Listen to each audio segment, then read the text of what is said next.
Chanakya IAS academy daily current affairs MCQs में आपका स्वागत है। तो आइए देखते हैं आज का पहला प्रश्न। निम्नलिखित में से कौन सी भारत की स्वदेशी मवेशी नस्लें हैं? हरियाण, दूसरा है कंकरेज, तीसरी है राठी और चौथी है जमुनापारी। सही कोड में इसको चुनना है कि ऑप्शन ए कहता है 2 और तीसरा है, ऑप्शन बी कहता है 1 और दूसरी है, ऑप्शन सी है 1, 3 और चौथी नस्ल है, ऑप्शन डी 1, 2 और तीसरी नस्ल है। इसका सही जवाब है ऑप्शन डी यानी पहली, दूसरी और तीसरी, यानी हरियाण, काकरेज और जमुनापारी ही भारत की स्वदेशी मवेशी नस्लें हैं। राष्ट्रीय गोकुल मिशन का उद्देश्य मवेशियों की आबादी में आनुवांशिक रूप से सुधार करना और स्वदेशी मवेशियों की नस्लों को बढ़ावा देना और उनका संरक्षण करना है। मवेशियों की भारतीय स्वदेशी डेयरी नस्लें जिनमें गिर, लाल सिंधी और साहिवाल हैं। मवेशियों की भारतीय स्वदेशी ड्राफ्ट नस्लें हल्लीकर, अमृत महल, खिल्लारी, कंगमय और बरगुर, अंबा, लाचेरी, पिलीकुलम और आलमबाड़ी हैं। मवेशियों की भारतीय स्वदेशी दोहरे उद्देश्य वाली नस्लें जिनमें थार पारकर, हरियाणा, काकरेज और ओलोंग कृष्णा वैली जैसी और देवनी है। मवेशियों की विदेशी डेयरी नस्लों की बात करें जिनमें जर्सी, होल्स्टीन, फ्रीसियन, ब्राउन, स्विस, रेडडेन और आयर शायर और ग्वेरनेस हैं।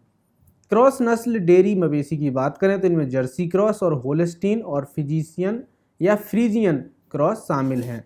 जमुनापारी भारत की एक बकरी की नस्ल है।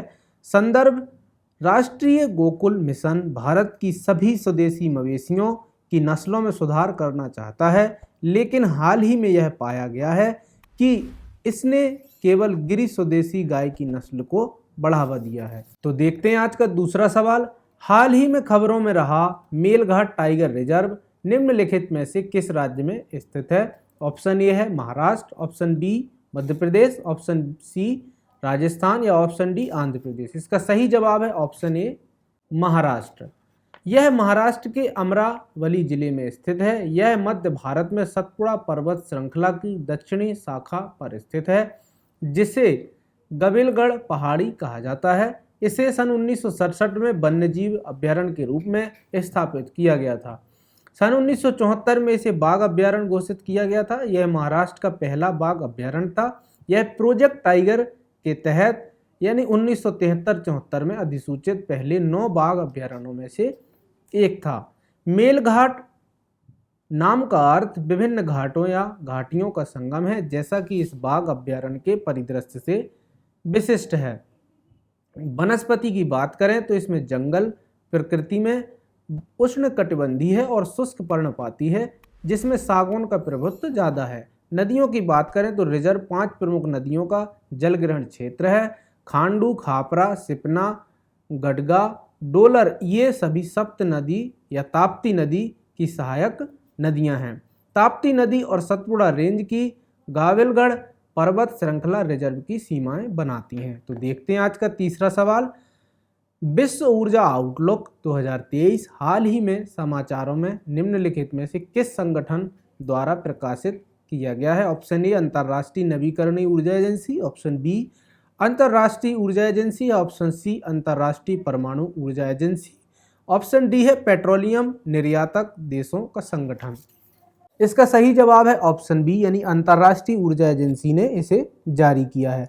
अंतर्राष्ट्रीय ऊर्जा एजेंसी IEA द्वारा लॉन्च किया गया है। समयावधि की बात करें तो ये एक वार्षिक रिपोर्ट है।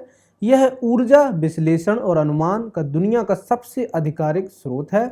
भारत के लिए विश्व ऊर्जा आउटलुक 2023 के निष्कर्षों की बात करें जिनमें बिजली की खपत के बारे में बताया है कि भारत अब पूरे अफ्रीका से आगे निकल जाएगा।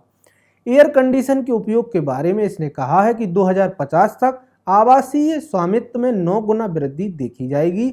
और ऊर्जा मांग पर इस रिपोर्ट ने संदर्भ दिया है कि जैसे जैसे तापमान 25 डिग्री सेल्सियस की सीमा को पार करता है, तेजी से वृद्धि तापमान में होगी। और इसकी बात करें अगर ऊर्जा आपूर्ति की तो 2050 तक 60.3 एक्साजूल ईजे तक बढ़ जाएगी। और निवेश के बारे में इसने कहा है कि अपने शुद्ध शून्य उत्सर्जन लक्ष्य को पूरा करने के लिए इस दशक के अंत तक इसे लगभग 3 गुना करने की आवश्यकता है। वार्षिक CO2 उत्सर्जन के बारे में इसने कहा है कि 2050 तक लगभग 30% बढ़ जाएगा, जो दुनिया की सबसे बड़ी वृद्धि में से एक है। भारत की जलवायु पर प्रभाव पिछले 5 दशकों में 700 से अधिक हीट वेव दुर्घटनाएं हुई हैं।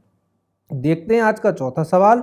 QR कोड का उपयोग किसके लिए किया जाता है? ऑप्शन ए, मोबाइल उपकरणों पर प्लेबैक के लिए ऑडियो संदर्भों या संदेशों को एनकोड करना, या ऑप्शन बी, पाठ आधारित जानकारी संग्रहित करना या प्रदर्शित करना, ऑप्शन सी, होलोग्राफिक छवियों को प्रसारित करना, या ऑप्शन डी, कपड़ों और फैशन के सामान के ब्रांड की पहचान करना।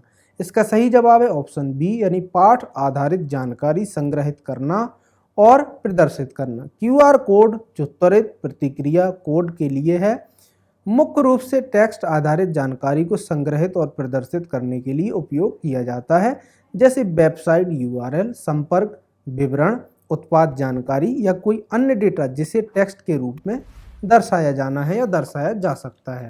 स्मार्टफोन जैसे संगत डिवाइस के साथ QR कोड को स्कैन करने से उपयोगकर्ता को संग्रहित जानकारी तक पहुंचने की अनुमति मिलती है। तो देखते हैं आज का पांचवा सवाल।